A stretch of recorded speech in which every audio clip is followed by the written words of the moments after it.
Welcome, everyone. Thanks for joining us today for slime molds of the San Gabriel Mountains.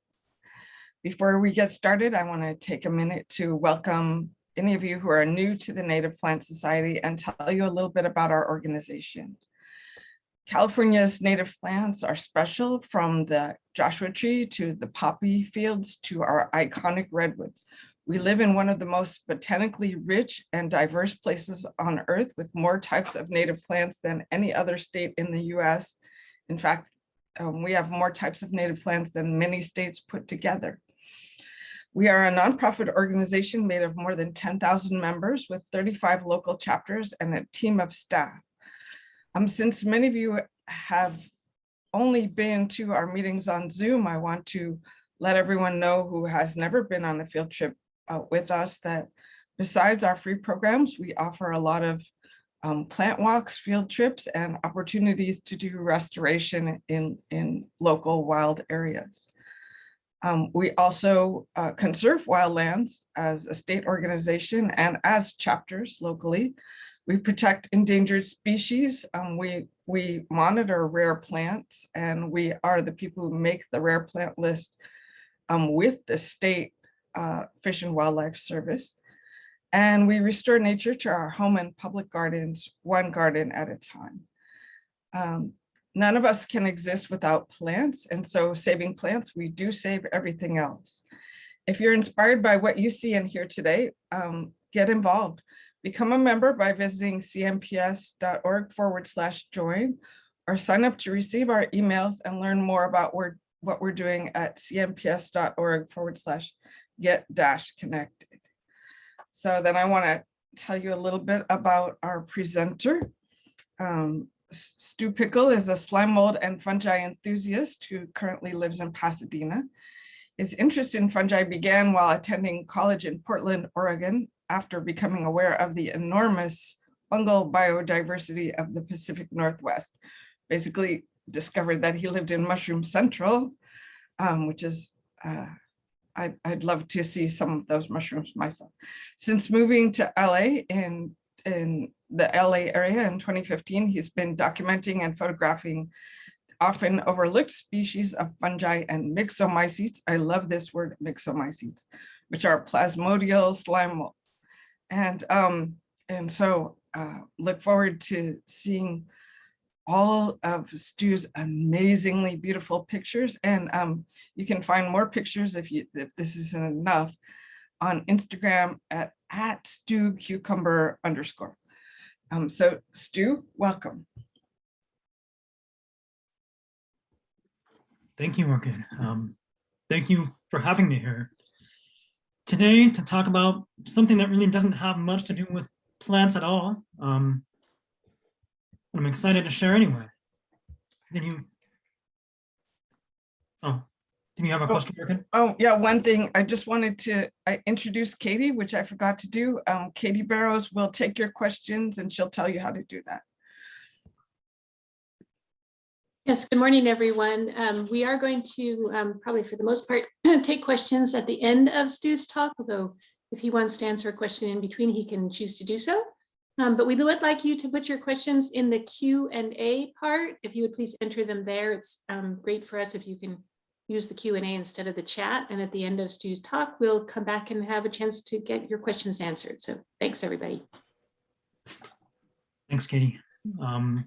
So yes, I'll try to answer questions as they come up, but if I miss anything, I'll catch it at the end. So as Orchid mentioned, I consider myself a slime mold and fungi enthusiast. I started my interest foraging mushrooms, chanterelles, porcini, living in Portland, going to college about 10 years ago. And I became aware of all of the mushrooms around me and started getting a general interest in mushrooms, and then eventually a general interest in biodiversity, just paying more attention to what was around me. And eventually I came across slime molds by noticing one on a mushroom hunt one day and thinking it was maybe fungal, and posting it in a Facebook ID forum and finding out that it was not a mushroom at all, it was a slime mold. which is how many people first become aware of these organisms, particularly because they do resemble fungi in many ways. So I'm not a formal researcher of fungi or slime molds. I'm an amateur and a photographer. I have a science and engineering background, which I think serves as a foundation for my observation of these. But I really just enjoy photographing them, documenting them, and kind of finding these overlooked organisms that not a lot of people pay attention to. Most of the photos, unless otherwise specified, that I'll be showing today are my own. They were primarily all taken in the San Gabriel Mountains. I live in Pasadena. And I'll tell you more about the photos as I get along, but most of these things are very, very small. So what are slime molds? Are myxomycetes. Myxomycetes are a class of amoeboid protists, meaning that they are eukaryotes that are not plants, animals, or fungi, meaning they have nuclei in their cells and they can change their shape. So basically you have a bunch of cells with individual nuclei that fuse to form what's known as a plasmodium. You have a picture of a plasmodium here on the right, and this is the main stage of the life cycle of a slime mold. This one on the right is about 2 centimeters across, on the underside of a coast live oak log. And in this stage, it moves around the substrate or the forest floor or a leaf litter, feeding on mostly bacteria, sometimes fungi. They're not often seen because they're often inside of logs, decaying logs, underneath logs, underneath plant matter on the forest floor. So they're not usually seen. But they have characteristics of both animals and fungi. So they really perplexed early taxonomists who were trying to figure out what they were. They've been considered both fungi and animals at times, because one, they're locomotive. This creeping slime crawls around, and that movement is something we usually associate with only animals. But they also resemble fungi in that they form almost mushroom-like sometimes fruit bodies that contain spores in their reproductive stage.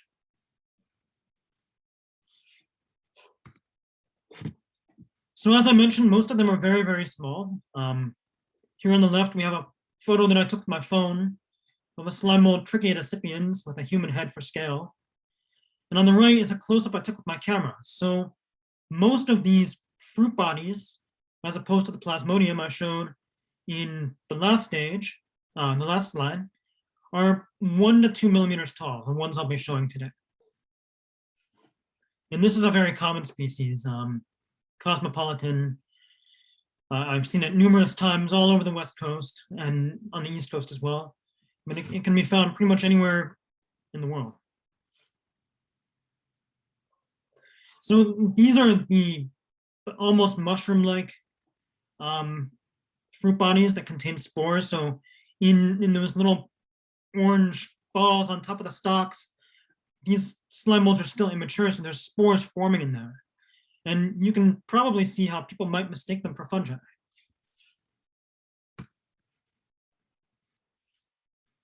So slime molds are currently classified in 5 orders: the Echinosteliales, the Lyciales, the Physareales, the Trichiales, and the Stemonitales, which are further divided into 11 different families, 52 genera, and about 1,000 known species worldwide. Right here where the red arrow is pointing, we have the myxomycetes, the plasmodial slime molds, in the eukaryotic tree of life. I pulled this diagram from one of the few textbooks on slime molds. And you see they do fall fairly close to both fungi and animals. So it just gives you a sense of, hopefully, kind of what we're talking about here. But again, they're not plants. They're far from plants.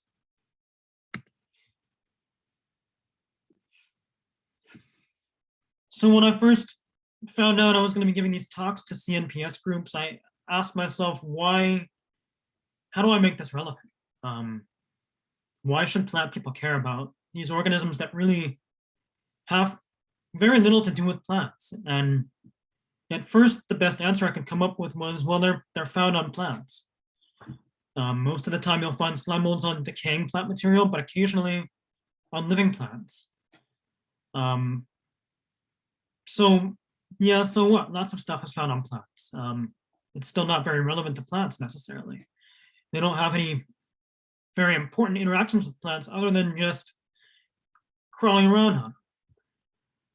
I got to thinking about it more and I decided, well, they're pretty conspicuous sometimes. Slime molds can be large at times in the largest cases, or very brightly colored, and you're likely to at some point notice them when you're either gardening or out on a hike botanizing.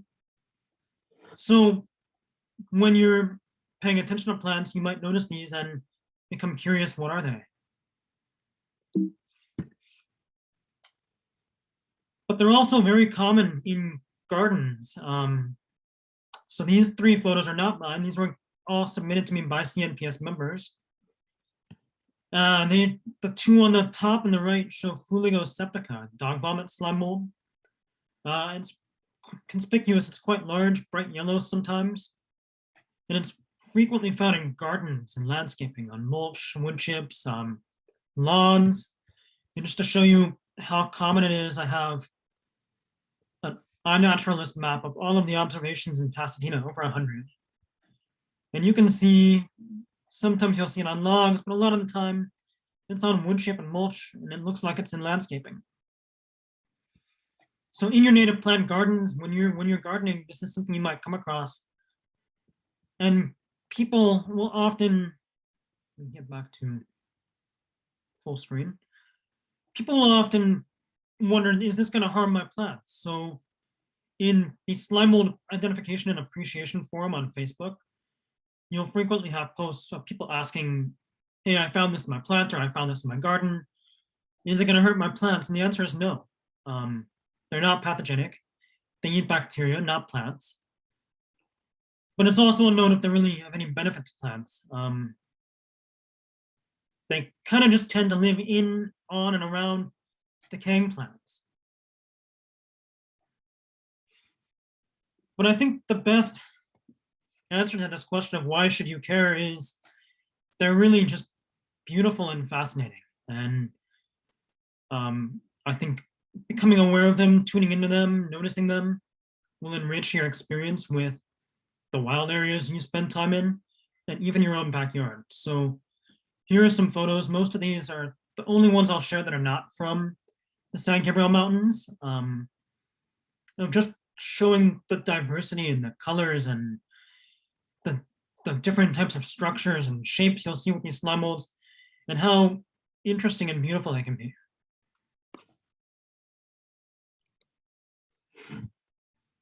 So to get into the nitty gritty a little bit, I'll talk about the life cycle of a slime mold.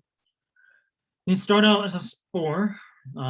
These spores are usually on the order of about 10 microns, similar to the size and shape of fungal spores. And the spore will germinate in the right conditions, releasing 1 to 4 haploid protoplasts.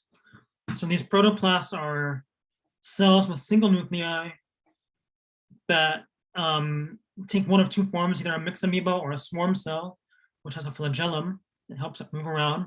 And those 2 types can move readily between each other, change into each other as the environmental conditions change, mostly as the amount of free water changes, to help them move. Now, if the conditions dry up, if they're not favorable, they'll form a microcyst. So it's not a spore, but it'll go dormant until it's ready to continue moving around. Eventually, if 2 of these compatible cells encounter each other, they'll fuse into a single cell. And you have a zygote. At some point, this cell will undergo synchronous nuclear division, and it'll begin growing and growing, forming new nuclei, but still remaining one single cell. And you'll have what's basically the early plasmodium, just like that yellow, slimy, veiny structure I showed in one of the early slides. It's all one single cell, but it's macroscopic. You can see it with your own eyes, and it'll start crawling around, eating bacteria, engulfing them, digesting them within it, and growing. And if the conditions dry up again, it'll form a sclerotium, which is a dormant stage, basically a hardened form of the plasmodium. You can find this if you flip over bark sometimes on a decaying tree, or open up a decaying log. You'll see little yellow, red, hardened, almost plastic-looking bits of matter. That's a sclerotium, so it's a dormant stage, and it waits out for better conditions until it can start climbing around, crawling, feeding again. Usually when temperatures are better, they'll form sclerotia in the winter when it's freezing, below freezing or near freezing, or if it's too dry. And once conditions are better, it'll basically just transform back to the plasmodium, keep feeding, and then if resources run out, or if it decides it's time to reproduce, it'll start forming fruit bodies that contain spores in its reproductive phase, or sporulation. These fruit bodies can take numerous different shapes, but one of the common shapes that I've shown already is these stalked sporangia that contain a little ball of spores on top. So here are a couple photos of different stages of that life cycle. I think these are two great examples. So I first encountered this slime mold the day before the photo on the left side, when it was just a wetter plasmodium. It looked like the first one I showed. And it was crawling around the edge of this log, I think a California bay laurel. And I came back the next day. It was still raining the first day, just a light drizzle. I came back the next day and it had formed these blue-gray sporangia, these spherical objects. And you can see down here on the bottom, there's one that's actually starting to open up to release its spores. But the plasmodium was still present. It was hardening though, it was becoming more opaque. You still see this section that's still active plasmodium in between, but it was beginning to crawl into this crack in the log, trying to hide from the increasing temperature and the drier conditions that day. The rain had stopped, it was about 10 degrees warmer. So I came back 24 hours later and the plasmodium had almost fully climbed into this crack in the log.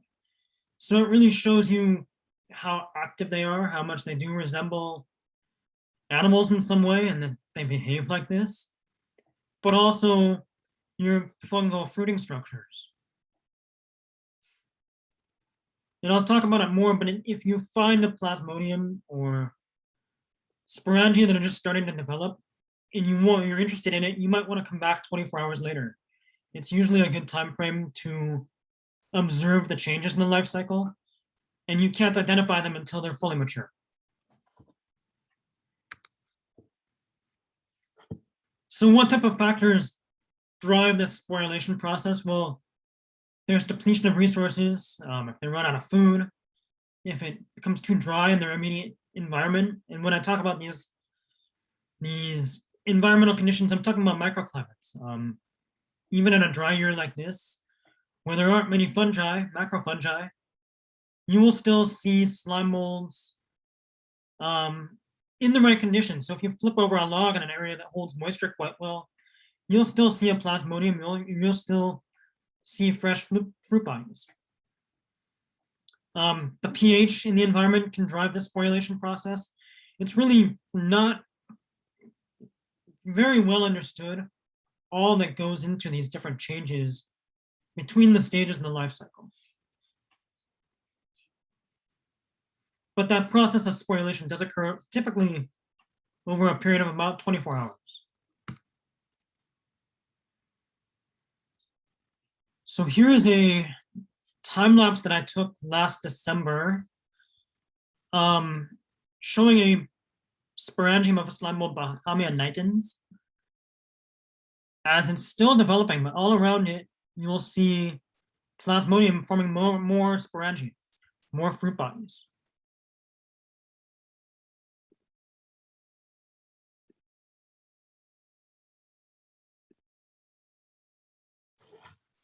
So the sporangium in the middle is more or less fully formed. It's not quite there yet, but the spores are maturing inside of that.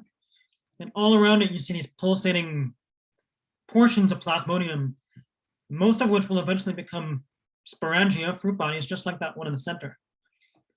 And in the background, you see bits of the plasmodium that are farther along in the sporulation process.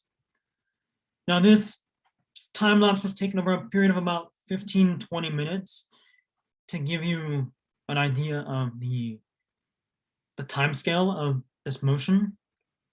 You can do this with an iPhone as well. I'll talk a little bit more about gear when I get later on in the presentation, but you can, I know people who make really cool time lapses with an iPhone or an Android.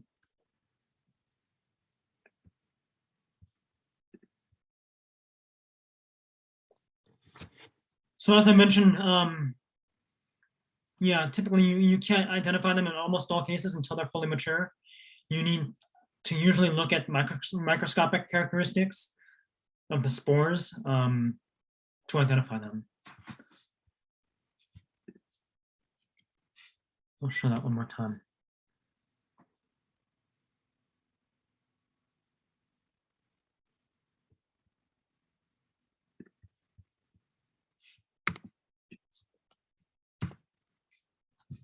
So the anatomy of slime molds, they have more or less 4 different types of fruit bodies, or their spore-bearing structures. You have the sporangium, which we saw in the last slide. It's usually a stalked fruit body that contains a ball on top that has spores, and these threads known as capillicium. So the spores attach to these threads, which also give structure to the fruit body. And there's a peridium, an outer layer on that spore carp on top, which eventually dissolves or cracks open, releasing the spores to any number of vectors that will disperse the spores, such as wind or water. You have ethelium, like we saw with the dog vomit slime mold. These are usually much larger, one single mass of spores with a cortex that's a hard outer surface that contains it and protects the spores as they mature. This yellow one is dog vomit slime mold, Fungi septica, still maturing. It'll eventually harden, and it contains lime granules, calcium carbonate, so it becomes quite hard.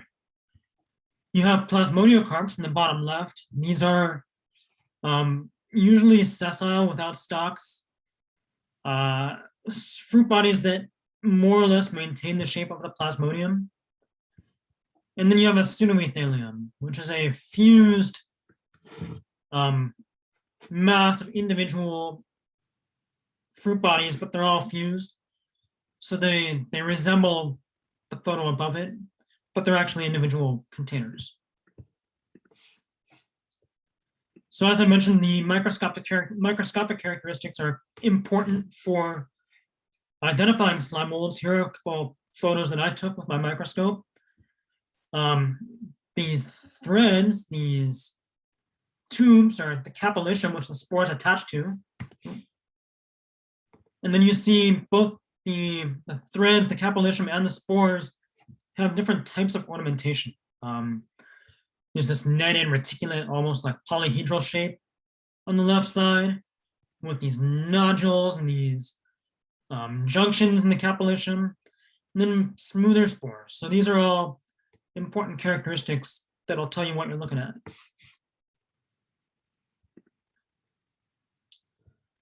So another time lapse that shows some sporangia, the stalked fruit bodies.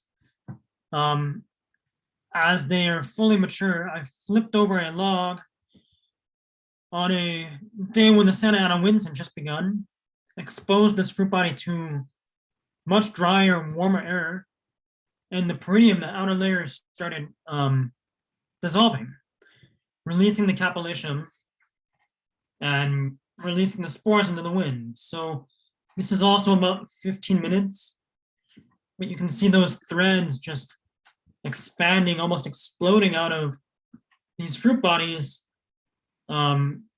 basically creating more area for the wind to carry the spores out. And this one was about 2.5 millimeters tall. It's called cotton candy slime mold, or Syria denudata.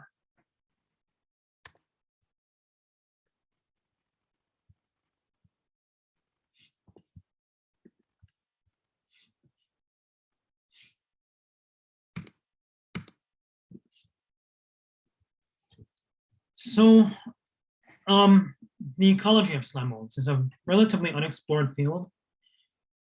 Part of that is that they're already so infrequently observed in nature, except in the reproductive stage, that spore producing stage, because the plasmodia, they usually stay out of sight. That's the most active and longest period of their life cycle in many cases. But it's usually under logs or under leaf litter, and it's not easy to notice unless you're looking for it. So we don't see it except at this one point in its life cycle when it's already fully mature. There's also the microscopic swarm cell phase. Before they form the plasmodium, you can't observe this in nature because it's microscopic. You can't see what they're doing. So we really only have insight into the plasmodial stage if you look for them, and the sporulation stage. And there's a lot to be learned about their ecology and their interactions with other organisms, what drives the stages of their life cycle. So that's something I'm interested in. They can be found pretty much wherever there is decaying plant material and water. So they've been found on 6 continents, maybe 7, I'm not sure. They prefer decaying logs and debris. As long as there's water, you'll find slime mold and you'll be surprised. They're actually considered predators, so they're not detritivores. They do eat some decaying plant matter sometimes, but for the most part, they move around and eat fungi and bacteria, making them predators, which may be surprising. There is some substrate specificity. So some species do prefer certain plants. I actually saw one that I've been looking for just last week that prefers alder cones. It's very, very tiny. And it can almost always only be found on alder cones of different alder species. But because they move around and they can be found on many surfaces, and they might end up fruiting on something that's not a plant at all. So this photo on the right shows, I think, an oleander leaf from my neighborhood and where I used to live in Los Angeles, where one of these sporangia actually fruited on a spider's head or a spider molt. Just showing they're really not picky.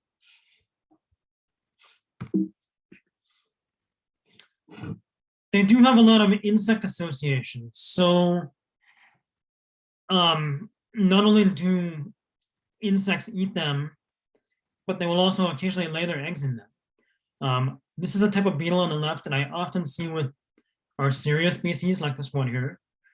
I forget the family name of these beetles, but they're quite common all over the world in temperate forests.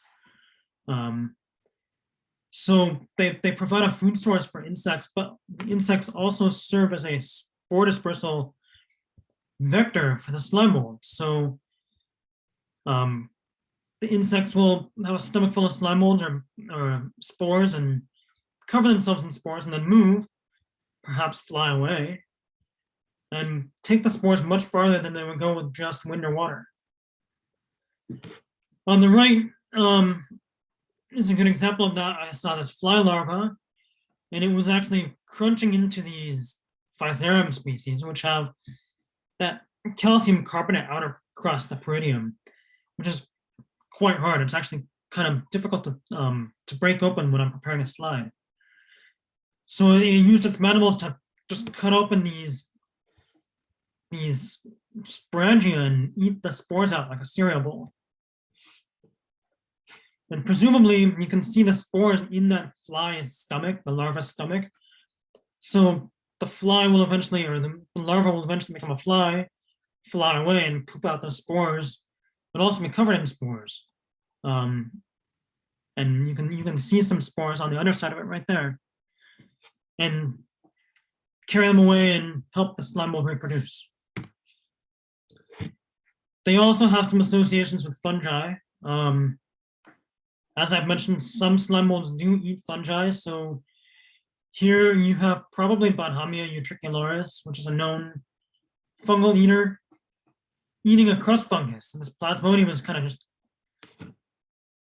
engulfing this crust fungus on the underside of a log and starting to devour it. But on the bottom left, we also have a fungus eating a slime mold. So this is the fungus Polycephalomyces tomentosus. It parasitizes slime molds in the order Trichiales. This fungus is actually in the Ophiocordyceps family.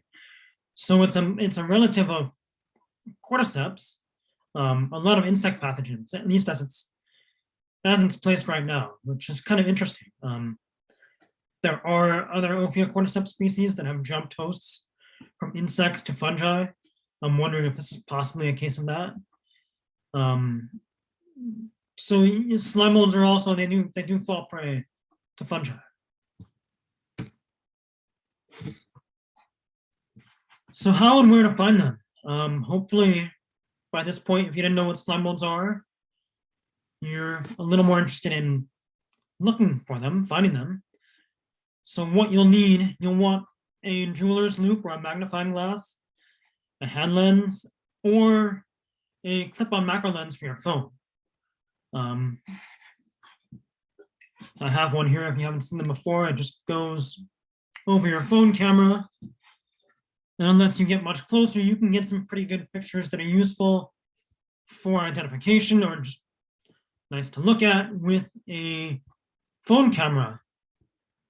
If you do have a camera, you'll want a macro lens. I use extension tubes and a front lens that gives me more magnification on top of my lens. And many slime mold photographers, most of the photos that I've shown today are focus stacked. So I'll take up to 300 photos and use separate software to stack them. Each photo is a separate focal length, so you can get much better depth of field. You can get a lot more detail by combining the focus you get from each photo. So my favorite place to look for them is on decaying logs. You want to look for logs that are well decayed but still intact, ideally in microclimates that allow them to trap water under them or around them.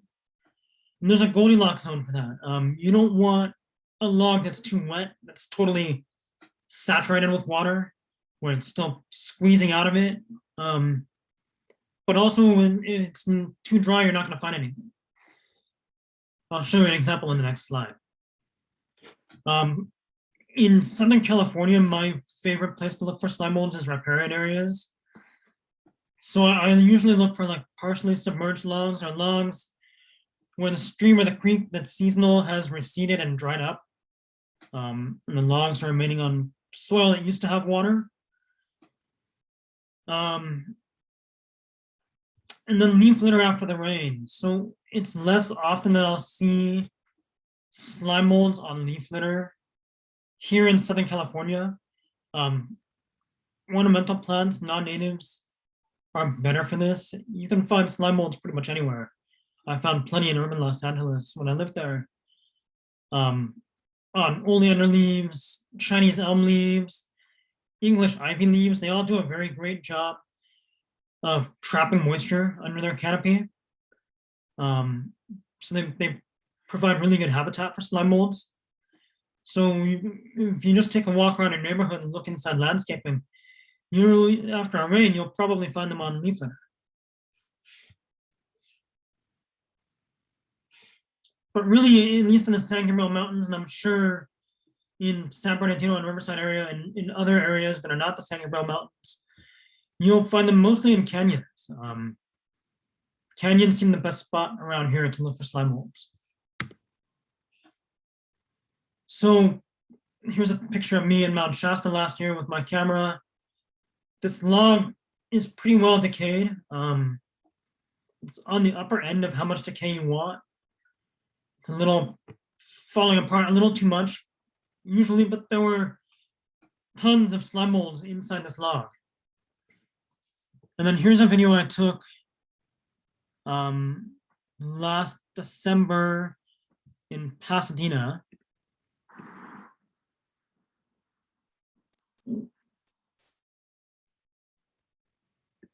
Sorry, let me make that full screen.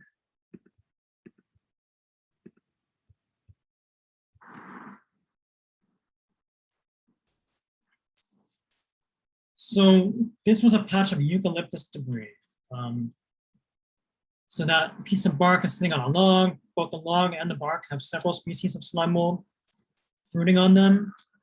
And then the twigs, the leaf litter all around it also have different species.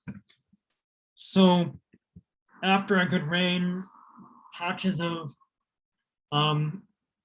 woody debris like this are a great place to look. And even after the rain's passed, you can find fully matured, dried up sporangia. And this is where I took the time lapse of the developing sporangia that I showed earlier.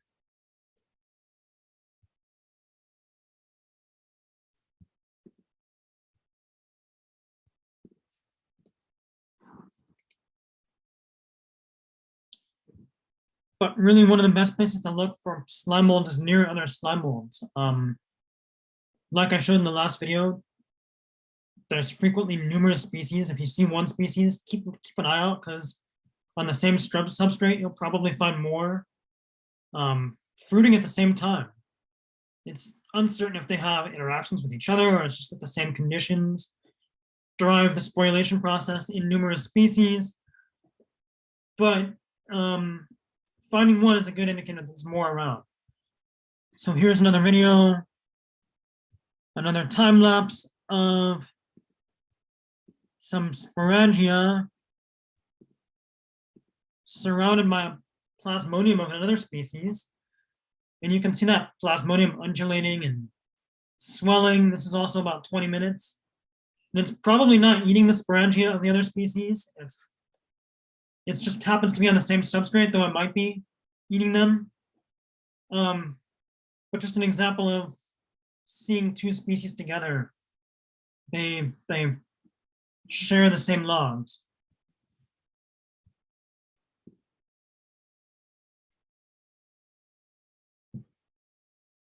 And I can ask what the slime mold is doing when it's pulsating like this. It has a process called cytoplasmic streaming, which I'm not going to explain exactly how it works. I don't know it well enough, but it's digesting, it's moving, it's growing. It's just kind of doing its thing. And this is what it looks like.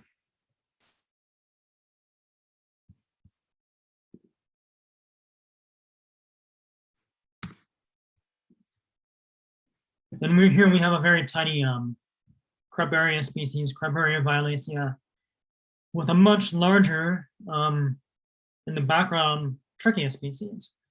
So they were just a few centimeters away from each other. So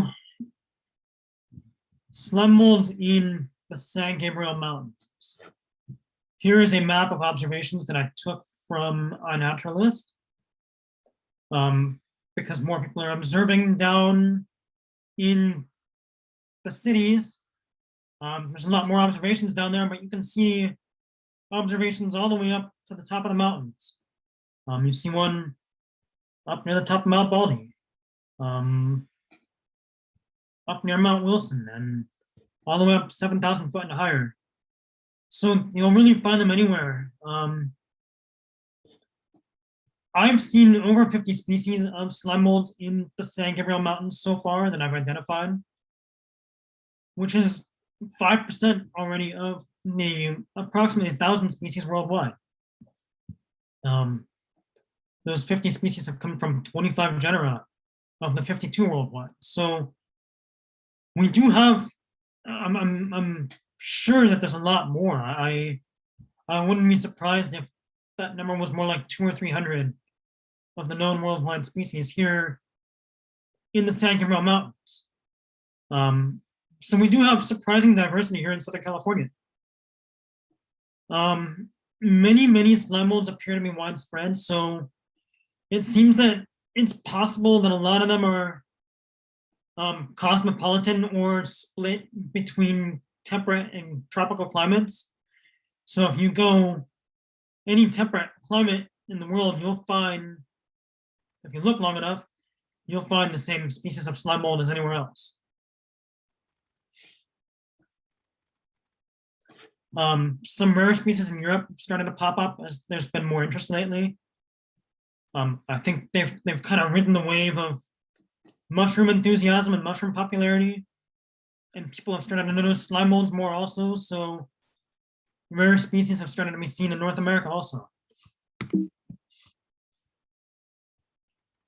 So I'll show you some of the common species we have in the San Gabriel Mountains and really all around Southern California. This is Reticularia lycoperdon, false puffball. It's named after the fungal genus Lycoperdon, or puffballs, wolf farts. You'll usually see it on less well-decayed logs, but still dead trees. It'll get quite large. This one was the biggest I've seen. You'll see it on coast live oak sometimes also, or bay laurel, and it's pretty common.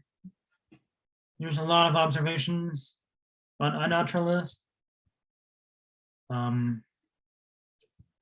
It's pretty much everywhere. Easy to notice. It'll be slimier when it's less mature.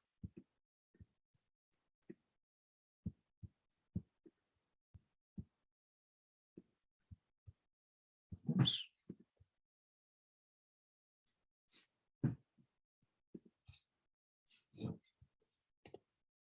Another common one is Lycogala epidendrum, or wolf's milk slime mold. So these, a lot of people notice these as one of their first slime molds they notice. They're little pink balls, sometimes about the size of a dime at maximum. On the side of also less well-decayed logs. And when you see them, they're really fun to pop open.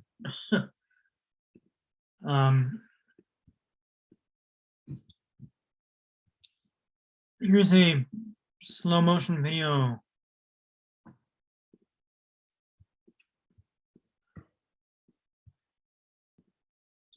Of popping open an immature one.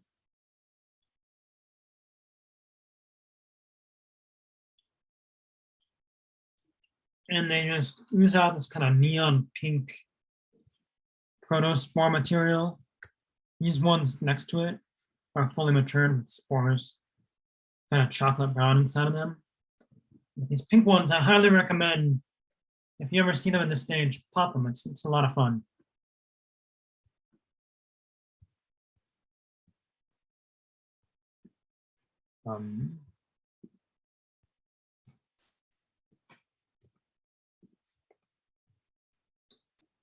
Various stematitis species are common here. This is another larger one. This is a top-down view on the left. They get these, they're on stalks that kind of all merge together. And they start out either white or pink and then turn chocolate, called chocolate tube slime molds. So on the right, we have a photo of a cluster of sporangia before and after I blew the spores out. So you can see these chocolate colored spores on the top, and then the capillation, those threads that hold it all together after I blew out the spores on the bottom. And these are fun.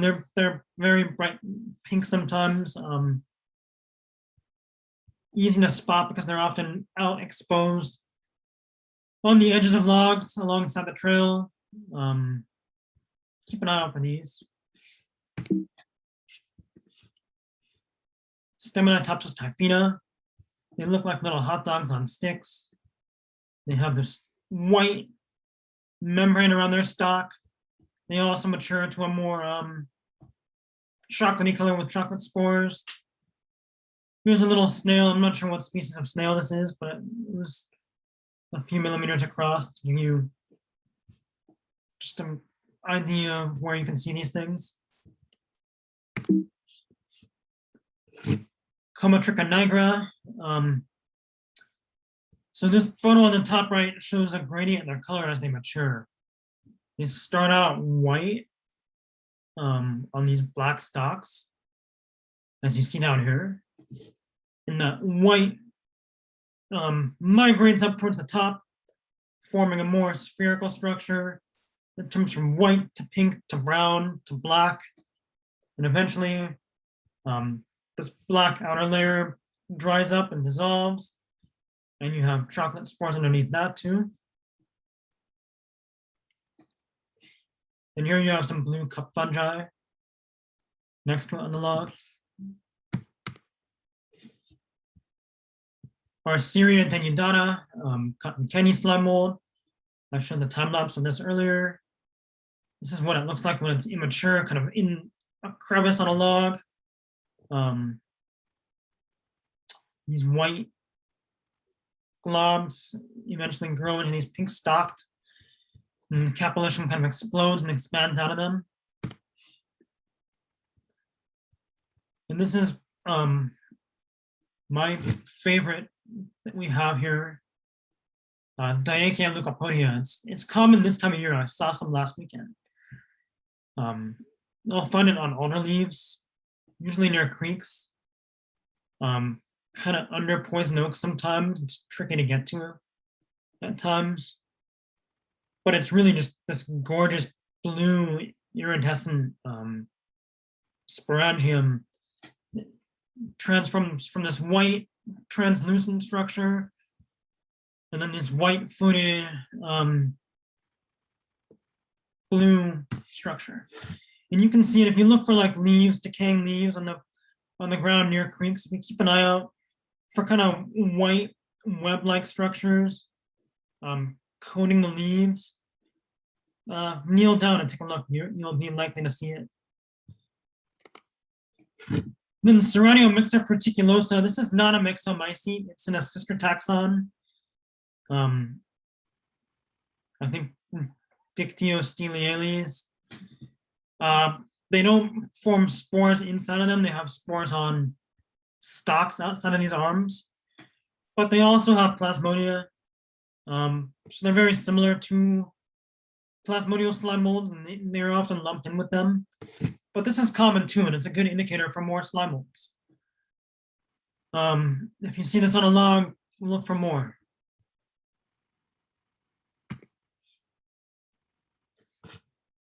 So some questions, open questions on slime molds in our mountains. Do they have any particular associations with native plants? Do they prefer specific species? So this is something that I've been noticing on coast live oak. On the right in the photo, I don't usually see many slime molds on coast live oak. It's very infrequent that I do, but I've seen this one in immature stages numerous times, and it has a morphology that I can't really place with any other known species. So I'm trying to find it in a mature stage, but it does seem to prefer Quercus agrifolia. There are many slime molds that are nivocolous. They fruit and they live in snowmelt. This happens all over the world, whereas with snowmelt fungi, it's a Western North America phenomenon. But snowmelt slime molds you can see pretty much anywhere. In the next few weeks, I'm going to start looking for them in our local mountains, start documenting what we have here, see if we have the same species that I've seen all over the West Coast. there's also fire follower species. So on a visit to a burn scar in Oregon last spring, I saw a Comatrica species on almost every dead Douglas fir that I saw in that burn. I went looking for this last year in the bobcat fire scar. I could not find it, but I'm interested in seeing if it's an interesting ecological question is what is it about fire that these, or burned woods that these slime molds like, and what causes them to fruit? And then there's also desert and chaparral slime molds. So you have to time it right to find slime molds in the desert because it's shortly after a rain. You have to find the right substrates, but there are a few species that do prefer Opuntia, prickly pear cacti. I've seen that one in Los Angeles also. And then chaparral slime molds. I have not seen any slime molds in the chaparral yet, but I'm sure they're there. It would be interesting to start documenting what's there.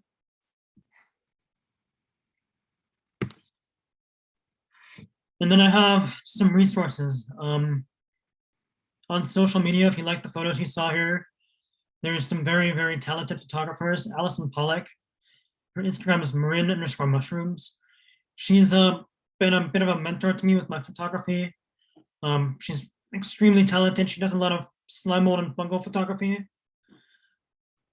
Sarah Lloyd, she's in Tasmania, Australia. She's kind of one of the first slime mold influencers, I would say. She gave slime molds a popular name on social media and has been garnering interest in them. She's written 2 books. She's also very helpful on iNaturalist as well as Instagram for identifying or just answering questions about slime molds. Leah Benlin, she's an amateur mycologist in Portland, Oregon, a friend of mine who does talks like this also. She started the slime mold appreciation and identification forum on Facebook, which is a great place to go if you want to identify slime molds or just look at more photos or find out more about them. You can post photos on there and ask the experts. Barry Webb is another excellent photographer who does a lot of close-up stuff of slime molds. And then you can also contact me on Instagram or my email. My Instagram handle is the same as my iNaturalist handle. So if you post on iNaturalist and want me to try to identify it, feel free to tag me on there. Or reach out to me via email if you have more questions after this talk. A few books. So this first one is actually recently went out of print. Myxomycetes, a Handbook of Slime Molds by Stephen Stevenson, illustrated by Henry Stempin. You can still find it at used bookstores or used online. It's a great introduction to slime molds. Looks like this. It's nice. I referenced it a lot when putting this talk together. It gives a basic introduction to their biology, their ecology, how to work with them, how to look for them, some keys, some common species. Sarah Lloyd wrote this book, Where the Slime Mold Creeps. It has some nice keys and beautiful photos. And then A Guide to Temperate Myxomycetes. This is a good book to start out with. It has great keys and a lot of common temperate species. No photos, but really nice illustrations that show both microscopic characteristics and what the sporangia look like. The Le Myxomycete, it's a 2-volume French set, which has pretty much every slime mold species in it. One volume has keys, one volume has very detailed photos of every species. It's also out of print and quite expensive, but if you want to dive deeper at any point into slime molds, it's an invaluable resource. It's pretty much the Bible on slime molds as far as taxonomy goes. And that's about all I have. I will try to answer some questions if you have any. Thank you for having me.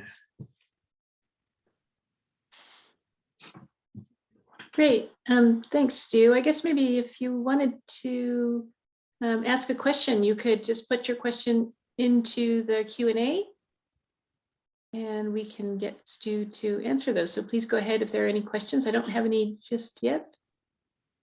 Here's a question.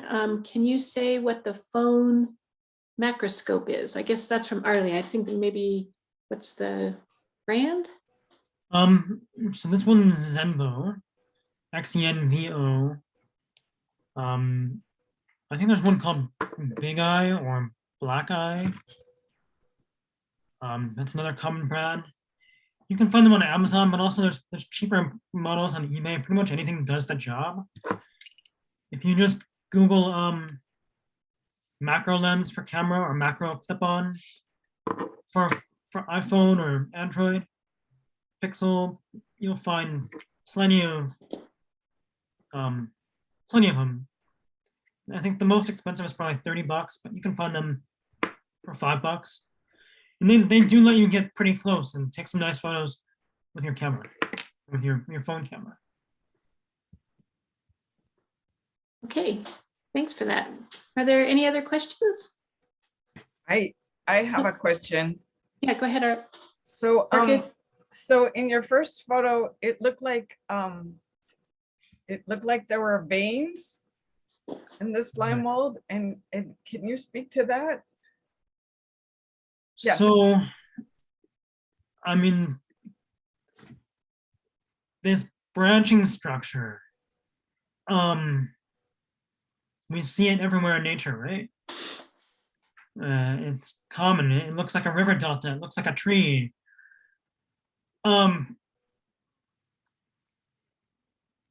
So that outer edge is the feeding front. So basically, they do transmit information. They do have forms of memory, and they do transmit information from that front feeding edge to the back of it, all the way through the cell. So with that information, they will make decisions about which direction to grow in. So I think that veining structure really comes from decisions, branching out, and each point making a decision about which direction to go to find food, and it branches as it decides. Okay, so that's just mind-boggling to me, and I'm just gonna sit here and be boggled for a minute. So there's some really interesting research on slime molds, using them as biological computers. There's some studies that have shown they took maps of like Tokyo or the United States and placed bits of oat or food in different cities on the map. And slime molds have, to a surprisingly accurate degree, reproduced transportation systems. So they reproduced pretty much the exact, very similar map of the Tokyo metro system, the subway. And they've also reproduced like interstates if you place them on a United States map. So they've been used in research like that. A lot of artists have used them to make biological art. They're really, really fascinating. There was a study last year that showed a little bit of the mechanism of like cellular memory and how they store memories within the single cell and encode information within it. So if you actually separate a plasmodium into two pieces,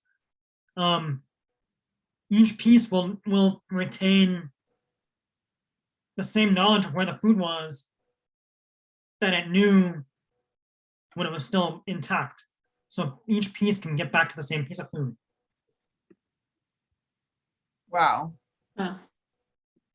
So it brings up questions of what do we call intelligence? What do we call consciousness? And what do we call problem solving? I mean, these are things that we usually associate with intelligence, but can we call it the same thing as intelligence? I don't know. Wow, that's mind-boggling. Okay, so I do have some questions for you, Stu. The first is from Jan Byers. Many of us learned or taught slime molds in introductory botany classes. What other slime molds are common in suburban mulch besides the dog vomit slime mold? Oh, good question. So actually, I'm not 100% sure which this one is. It might be Fuligo septica, but it also looks like Mucilago crustacea.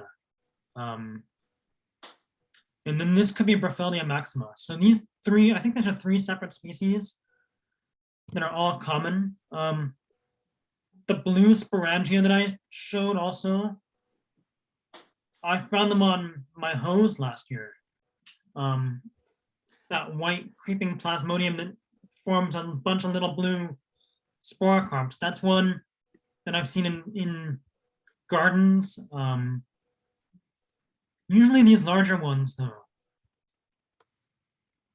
But I mean, Diderma species, to mention something from Physareles, they're usually gray, quite tiny, a millimeter or two across, sessile. That's common in not maybe mulch, but in landscaping. I don't think it's really very well explored exactly what's there, because the people who are really investigating them go into the forest and look for the smaller ones. And most of the observations we have of the ones you find in mulch are the larger ones that are noticed while you're gardening. Okay, so another question from Sylvie Childress. Are there any slime molds that are known to be 100% host specific? In other words, that only eat one kind of fungus that only lives on one type of plant? Or can they all be flexible to some extent? I don't know of any that are 100% host specific. They are pretty flexible. Sometimes their substrate and food preferences are quite limited. Bothamia utricularis. This one does seem to prefer turkey tail mushrooms, Trametes versicolor. But it also eats oyster mushrooms. This is one of the main fungus eaters. So to answer your question, no, probably not 100%, but they do have stronger preferences at times. Okay, great. So a question from Drew Feldman. To what extent are slime molds individual organisms, or is that concept not relevant to slime molds? That's a really good question.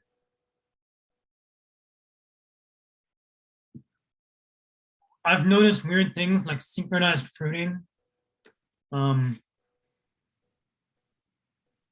They can be quite expansive. A plasmodium can cover a huge area.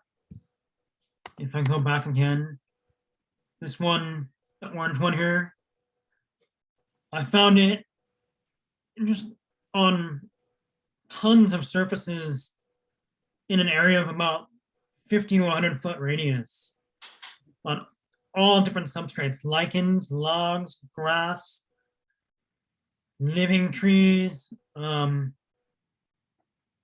it made me think, is this all one organism? Is this one plasmodium that spanned an entire area and all decided to fruit at the same time? It doesn't seem likely to me that it spanned that entire area. It was huge.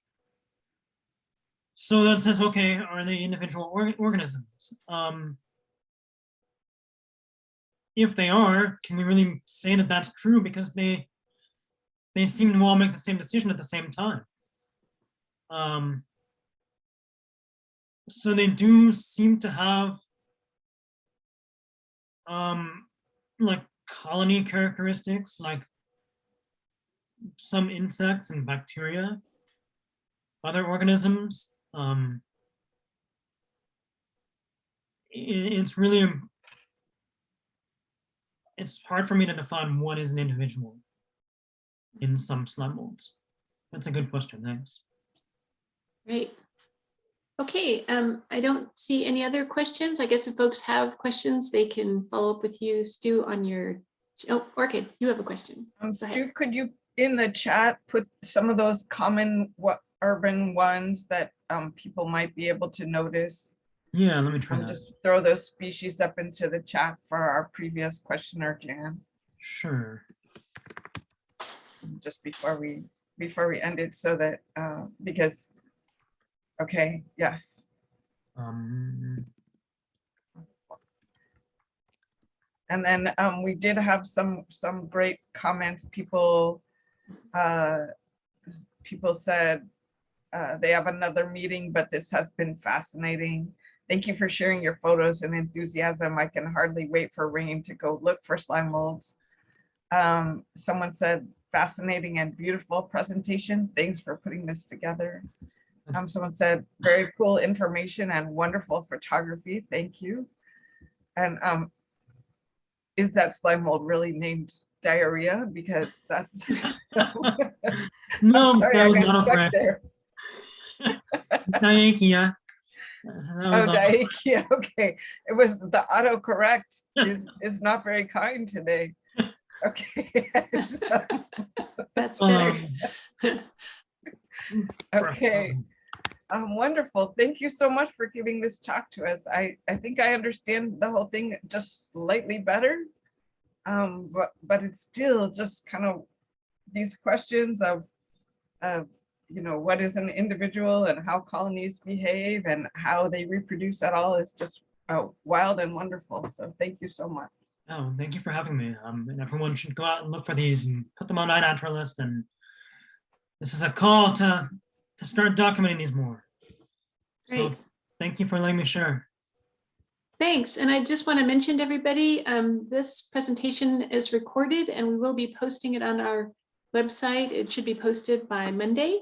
And it's also available on the YouTube. So we'll post the link on the website. And thank you again, Stu. That was just, these photos I'm looking at are just spectacular. Thank you. Thanks, Katie. Everyone have a great weekend. Thanks, everybody.